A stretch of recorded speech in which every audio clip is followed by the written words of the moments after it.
Welcome back to my train room.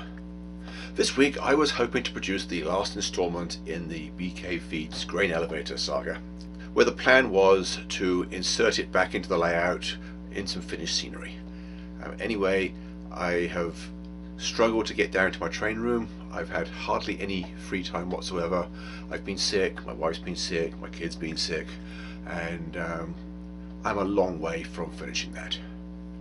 Anyway, I still want to give my viewers and my subscribers something of value every week, so I'm just putting this video together quickly, and I'd like to show you a couple of workbench tips. So stay tuned, let me get the camera down to the workbench and I'll be right back.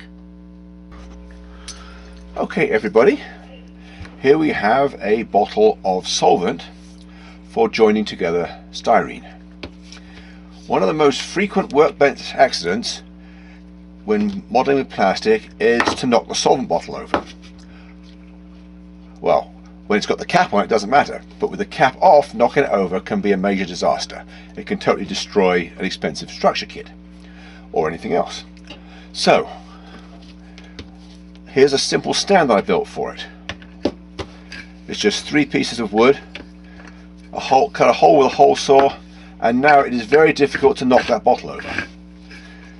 If you don't have a hole saw, another way to do it is to take a square of wood, plywood, this is masonite, and just take some contact adhesive and glue it to the middle, and then you won't be able to knock it over.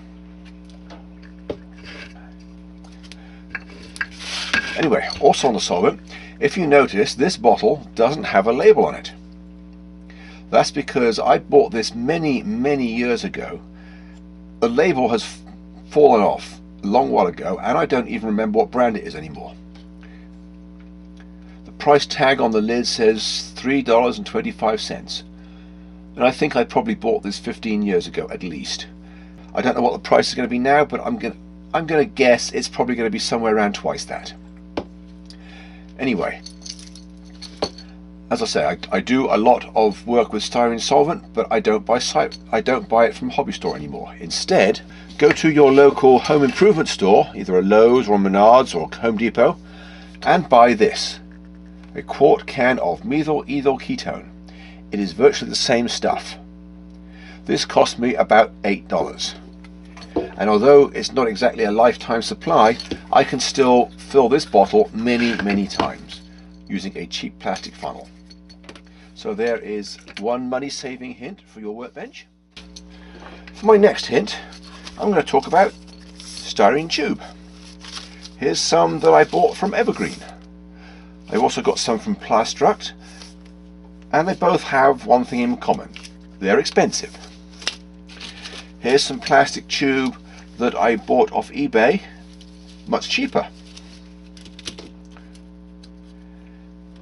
Here's a cocktail straw that came free with a meal I bought at KFC, also a plastic tube. Here's another cocktail straw that came free with a meal I bought at Wendy's. And the interesting thing about it is that if I put the two together, they are a perfect telescoping fit. Now that's something I haven't even been able to get out of all the plastic tube that I have purchased. So remember, KFC, Wendy's, they go together well. So if you have a need for telescoping plastic tube, you now know where to look. And the price is right too. Well, I hope those 2 tips were useful to you. Hope you got some value out of this week's video, even though it was short.